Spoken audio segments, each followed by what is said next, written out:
அவர ரஜினி பட இயக்குனர் கோச்சடியானுக்கு அப்புறம் ரஜினி நடிக்கும் படத்தை யார் இயக்குறாங்க?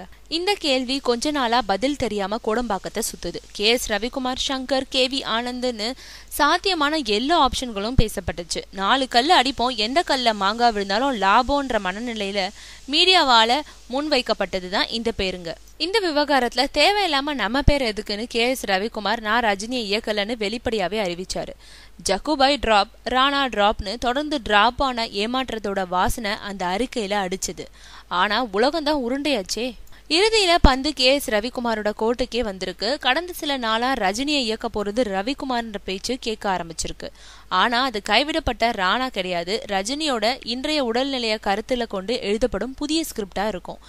எதையும் ரஜினியோ சம்பந்தப்பட்டவர்களோ அதிகாரப்பூர்வமா அறிவிக்கும் வர ரஜினியோட அடுத்த படத்தை இயக்குறது யாருன்ற கேள்வியோட தற்காலிக பதிலா KS ரவிக்குமார் இருப்பாரு.